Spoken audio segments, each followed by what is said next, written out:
Centre Mohamed Hassan El-Ouazzani pour la démocratie et le développement humain. مركز محمد حسن الوزاني للديمقراطية والتنمية البشرية. Il y a une étude qui a été réalisée, plutôt commanditée par la FAO, et réalisée par des experts de l'EA sur la plaine de Bachir, et qui dit que, par exemple, dans la filière béton dans la culture de la carotte, plus de 73% des agriculteurs utilisent entre plus que 200% des besoins en eau de cette culture. C'est un exemple. Ça vaut aussi pour les dates. On a mis en place par exemple entre Rachidia et Boudni 8000 hectares de Mjhoul et qui consomme à peu près 18 000 mètres cubes par hectare annuellement, dans une région qui connaît une hémorragie démographique et une sécheresse beaucoup plus grave vu l'augmentation de la température dans ces régions de l'Est qui s'élève à 3% comparé au littoral. Donc le choix politique, la décision de développer l'agriculture industrielle sont premièrement contrôlés, sont accompagnés. Et c'est ça qui a fait que cette catastrophe s'est aggravée. Maintenant, je trouve que c'est un peu dommage que lorsqu'on présente on fait une présentation sur la rareté de l'eau et la problématique de la pénurie d'eau, malheureusement on va se perdre dans des je sais que c'est votre travail, mais dans des considérations théoriques et académiques qui sont importantes certes pour vous et pour la recherche, mais dans le terrain il y a un constat, il faut le faire, et pour ne pas trop prendre la parole, l'État est responsable de cette situation. Les choix politiques, d'ailleurs on n'a pas fait de bilan de ce plan marocain, le bilan s'est imposé par lui-même. On n'a pas d'eau. Et cette situation va durer. Ah, d'accord, merci. Donc la situation de la rareté de l'eau va se projeter, on parle dans les scénarios le plus grave de 7 milliards de dirhams de déficit, plutôt 7 milliards de mètres cubes de déficit annuel jusqu'à 2050. Merci. Mon rôle, ce n'est pas de se substituer à l'État marocain. Je ne suis pas le porte-parole étatique. Moi, je suis professeur, je suis un homme libre. Et je dis mon point de vue sur cette question de l'eau. Donc, je ne suis pas là pour présenter leur diagramme, ni leurs chiffres. J'en ai parlé grosso modo, grossièrement, pour dire qu'il y a problème. Et s'il y a problème, c'est parce que justement, on n'associe pas la recherche. Tout ce qui s'est passé aurait pu être sauvé. Si l'agriculture avait été raisonnée correctement, on n'aurait pas eu ce problème. Donc moi, mon rôle n'est pas réellement de vous parler des chiffres de l'État, ou de tel ou tel ministère, mais de dire qu'est-ce qu'il faut comme ingrédient pour qu'on puisse résoudre les problèmes de la rareté de l'eau. C'est ça mon rôle.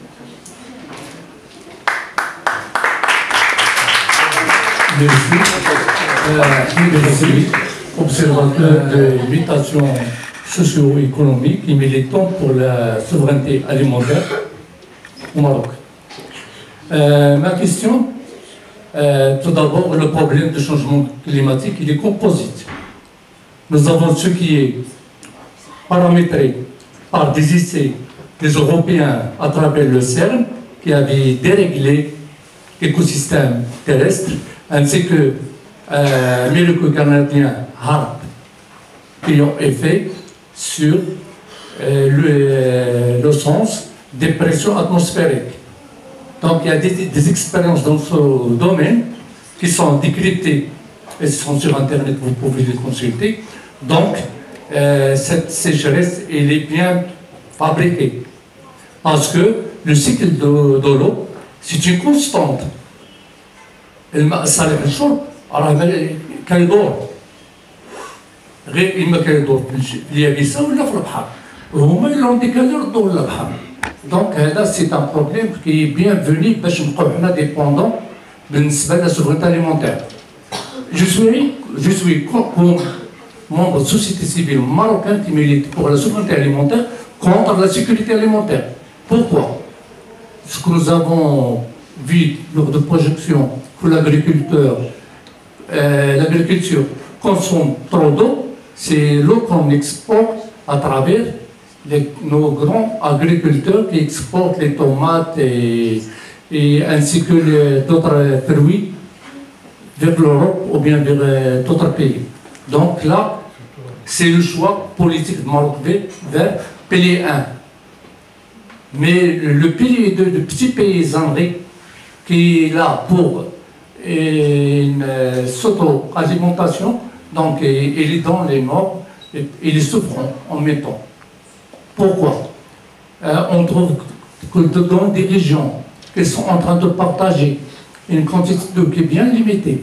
Par contre, chez ces méga agriculteurs qui exportent, on trouve qu'ils ont des citernes ou bien des bassins qui sont étalés sur des hectares de stockage d'eau qui vient des nappes, et même leur comportement pour la nappe, il n'est pas éthique à travers les produits chimiques qu'ils utilisent lors de leur production agricole.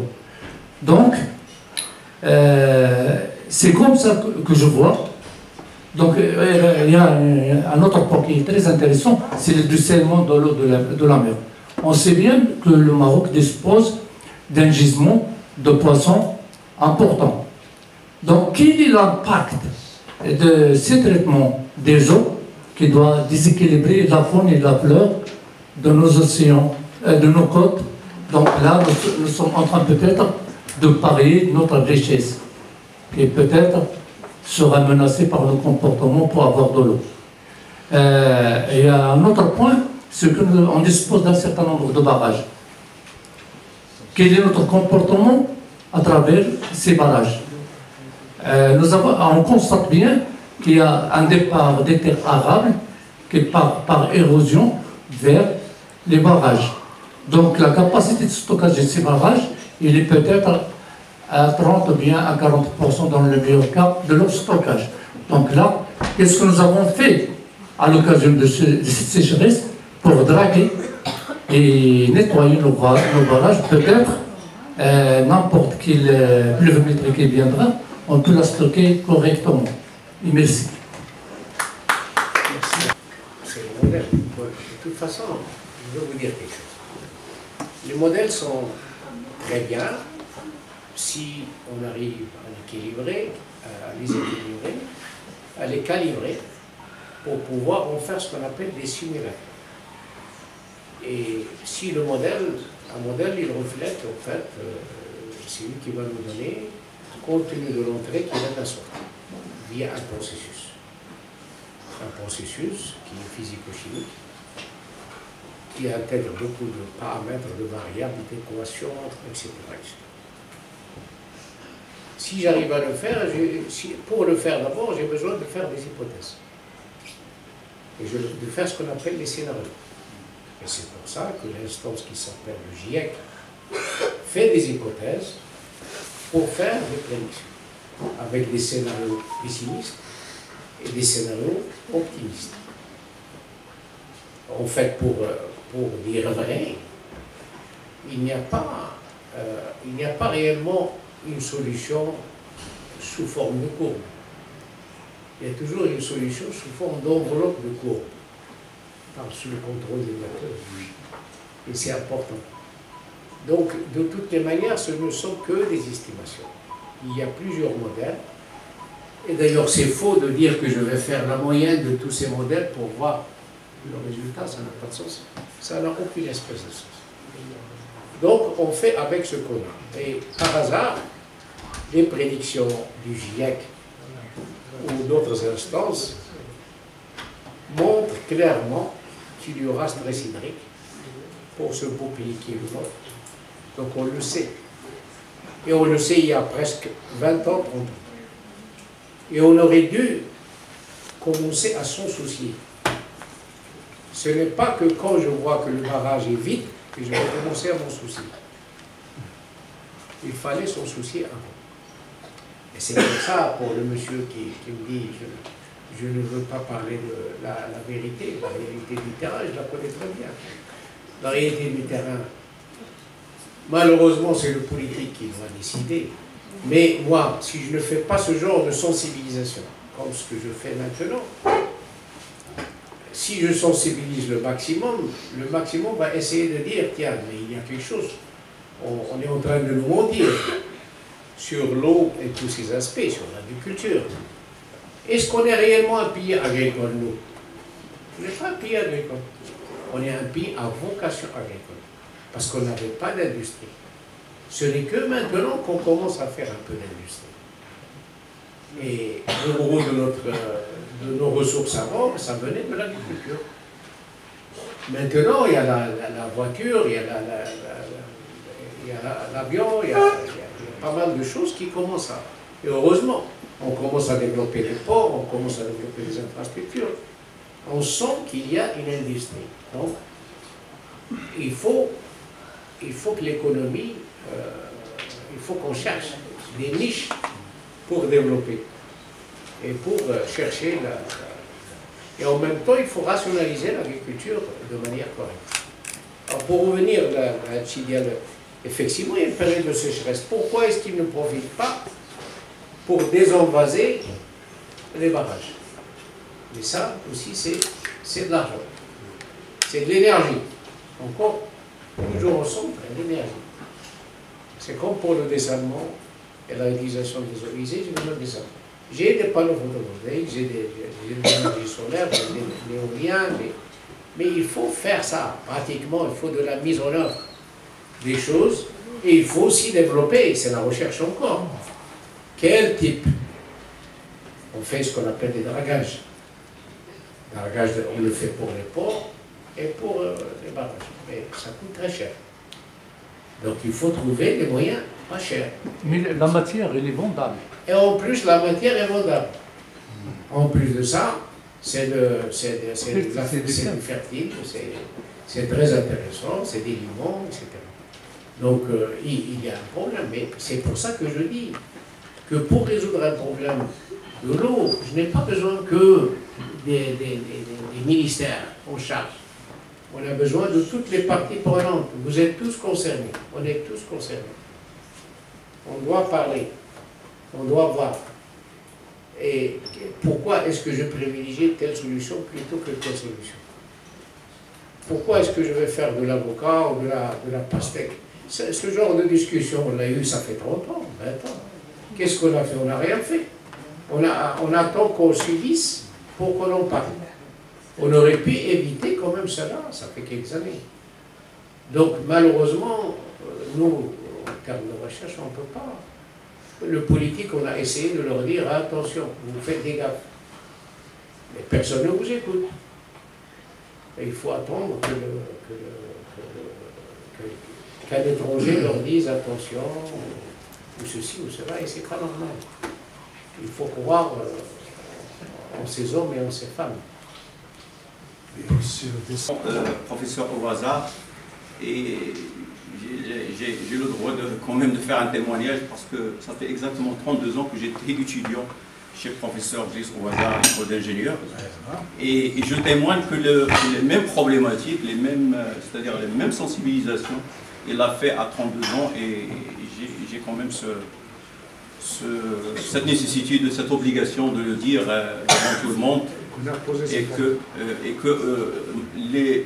rien que le nombre c'est-à-dire de projets de fin d'études, de thèses, etc., qui étaient encadrés par professeurs sur l'optimisation des ressources en eau, sur les modèles, sur l'utilisation des bases de données, sur la sensibilisation, sur la prédiction de ce qui va se passer, je suis en train de témoigner de ça. Donc ça c'est pour dire, par rapport à la salle, que le témoignage d'un expert, ou le témoignage de quelqu'un qui fait la recherche, d'un académicien, c'est aussi important que le témoignage de politiques ou de gens qui font de la communication autour ou d'économistes. Je dirais, c'est 50%, et il faut écouter ces gens, parce que dans tous les cas, avec leur objectivité, ils nous disent la réalité. Au moins, on a des gens objectifs qui vont nous dire la réalité sans je dirais, de soubassement politique, politicien, etc., etc. Donc ça c'est un. Et deuxième, donc pour poser des questions pour poser des questions à professeur Driss Ouazzar, et donc je prends de son exposé qui est riche, qui a voulu aborder tous toutes les facettes d'un sujet on peut passer plusieurs semaines à en discuter, on ne va pas finir.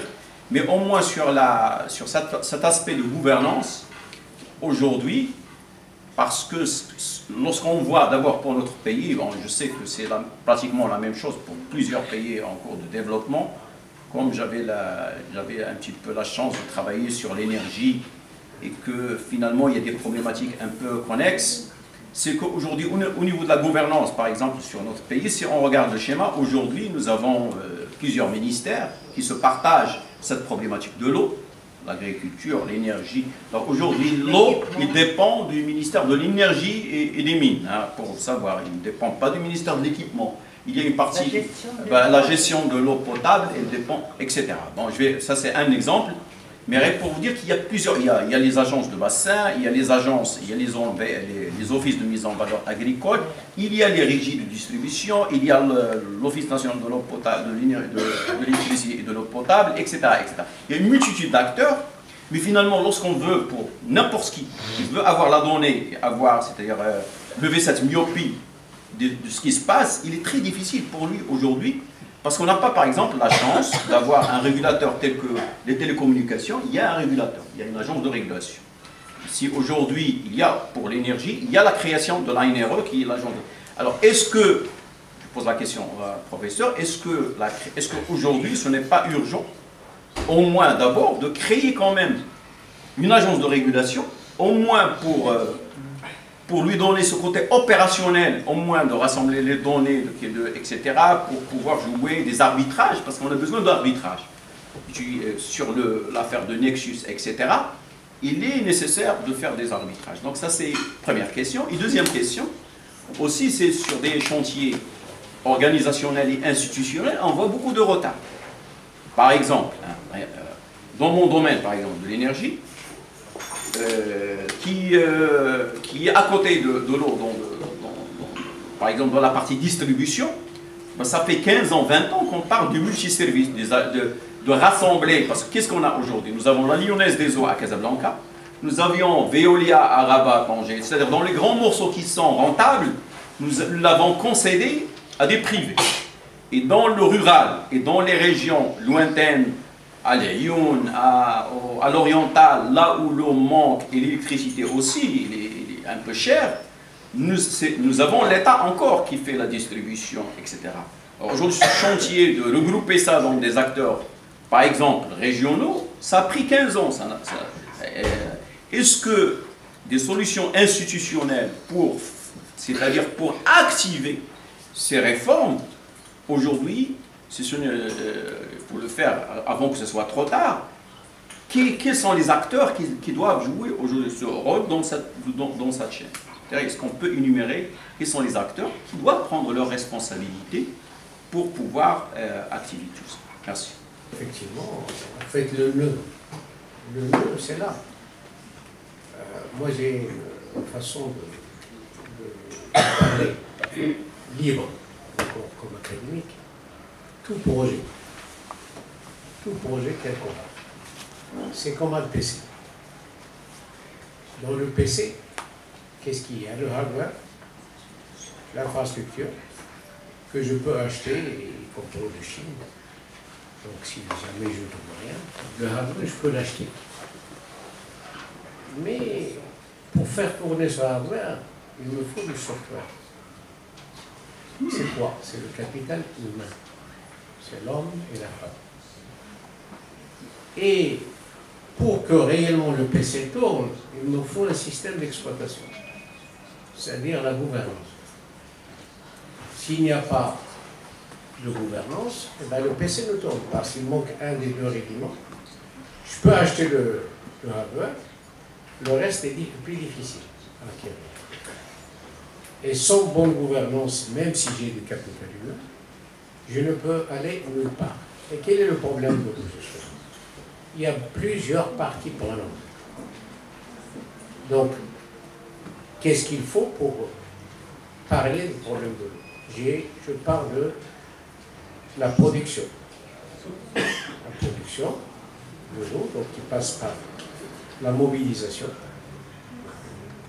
la construction les barrages, etc., et d'autres équipements, les adductions, etc., donc qui nécessitent du pompage de l'énergie.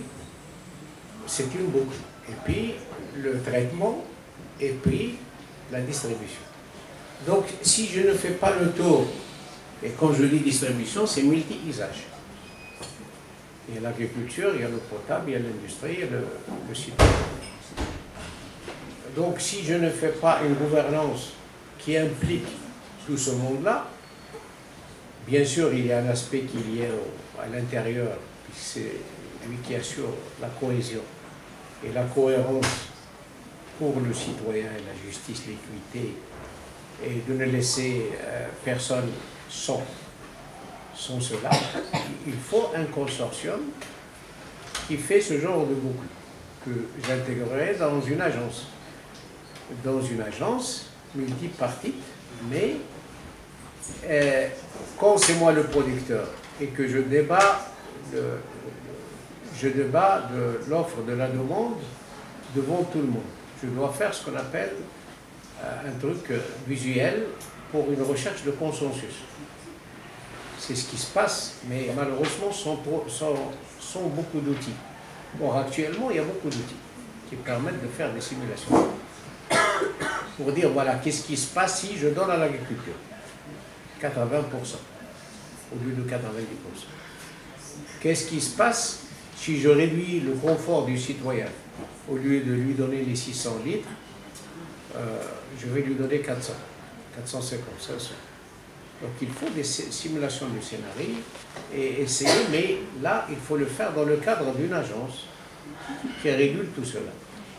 Maintenant, l'agriculture, qui est le plus grand utilisateur, il vient et il dit, moi j'ai besoin de mes 90%. C'est pas possible. Même si on veut, on ne peut pas. Nous, on a intérêt à manger aussi. On veut de la tomate, on veut, etc. Mais pratiquement, le système est épuisé. On ne peut plus fournir la même chose. Si on ne réduit pas de grands deltas, on ne pourra rien donner. Donc, si on n'a pas un système qui puisse décider via cette agence, on n'ira nulle part. Et même le ministère de l'eau lui-même, le ministère de l'eau, s'il ne gère pas l'usage lui-même, compte tenu des contraintes, il faut. Mais la manière avec laquelle tout se passe maintenant, chaque ministère exige sa cote pareille. Et on n'est pas là en train de distribuer un gâteau. C'est un problème commun d'intérêt marocain, d'intérêt général. Il faut le résoudre avec une certaine sagesse, une certaine doigté, une certaine intelligence, pour qu'on puisse avoir de quoi manger et quoi boire aussi. Je souscris entièrement. Comment maintenant? C'est de la politique. Là. Je ne vais pas essayer de répondre à ça. Et quelle était ta deuxième question? Sur le multiservice comme exemple organisationnel, alors, ça c'est un exemple. Le multiservice est un bel exemple quelque part. Si je pense que le ministère de l'Intérieur a fait d'abord ce qu'on appelle des concessions déléguées. Il a délégué à l'ANIDEC, à Amadis, etc., des sociétés de services. Et maintenant, je pense que l'histoire de la territorialisation est extrêmement importante. Donc, si on arrive à avoir ces agences multiservices régionales et territoriales, quel est l'avantage? D'abord, il y a des spécificités. Chaque région, par exemple le Nord, il ne manque pas d'eau. Donc, ça ne va pas se gérer de la même chose que de la capitale. Donc, il faut une gestion territoriale. Et je pense que le ministère... Nous avons déjà ce genre d'agence. Hein? Je me permets d'éclaircir. Nous avons plusieurs agences de bassins versants. C'est-à-dire chacune est indépendante en fonction de son biotope. Là, attention. Il n'y a pas les agences de bassins hydrauliques. Dans la région, il y a tout le monde. Qu'est-ce que je dis là? Les agences de bassin, ils font partie du problème et de la solution. Les agences. Ils doivent y être. Et tout le monde qui la production de l'eau, la mobilisation. Moi qui autorise, moi l'autorité.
Bonsoir tout le monde. Je vous remercie beaucoup, cher professeur, pour cette présentation pertinente et enrichissante. J'ai une petite question à propos de la gouvernance environnementale. Quand on parle de la gestion de l'eau, la sécheresse, la gestion de l'eau, on parle juste de la politique hydrique, on ne parle pas de la gouvernance environnementale, mais là, cette dernière, elle englobe tout, elle englobe même tous les intervenants, tous les acteurs et même les autres secteurs qui utilisent l'eau. Par exemple, ou bien au titre d'exemple, le ministère de l'Agriculture, qui ici il y a un autre héros, c'est l'eau, elle appartient, la gérance de l'eau, elle appartient à un ministère et la gestion bien d'agriculture qui utilise beaucoup. Oui, c'est ça. Donc, on n'utilise pas ce mot de la gouvernance environnementale car il n'a pas un impact chez le citoyen ou bien chez le récepteur comme la politique hydrique, ou bien on ne parle pas de ce mot car on n'a pas. On n'a pas dans la gérance de ce moyen ou bien de cette ressource. Si tu veux,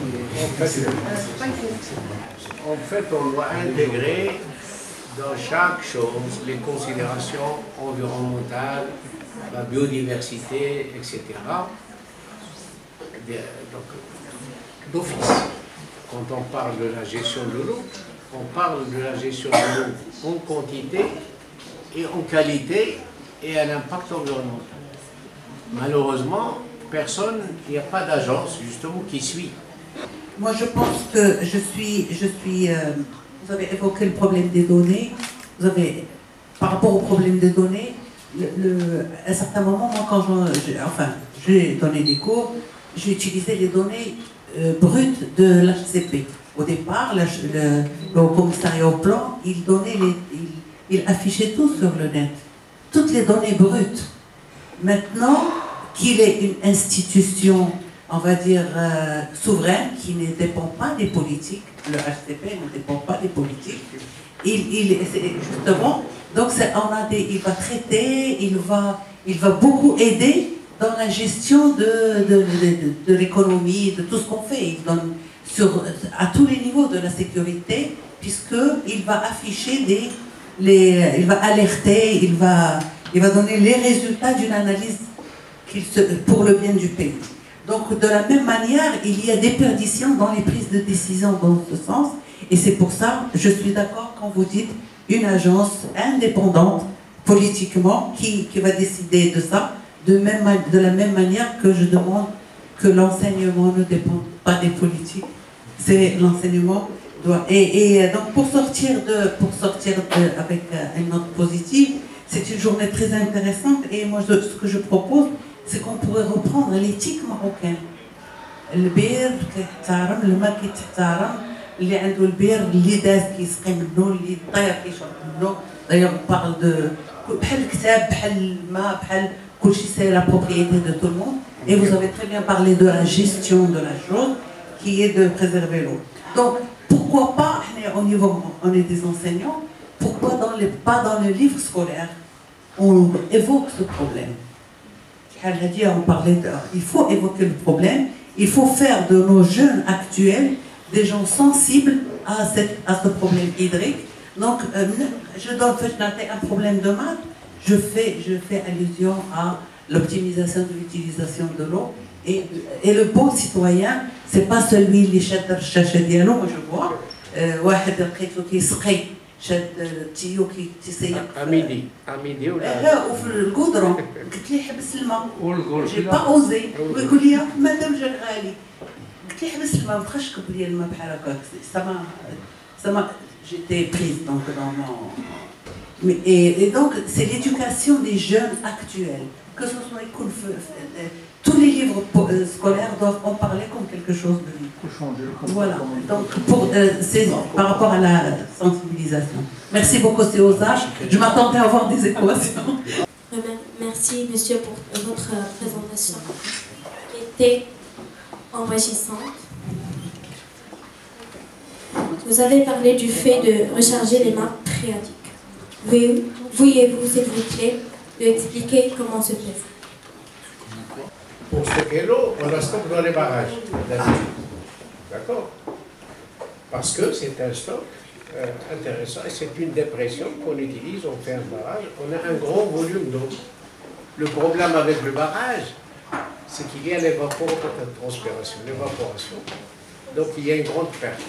Si j'arrive à avoir des nappes qui sont vides, ou là à moitié vide, ou là, voilà, qu'est-ce que je vais faire? Au lieu de mettre l'eau dans le barrage, je le mets dans le réservoir souterrain.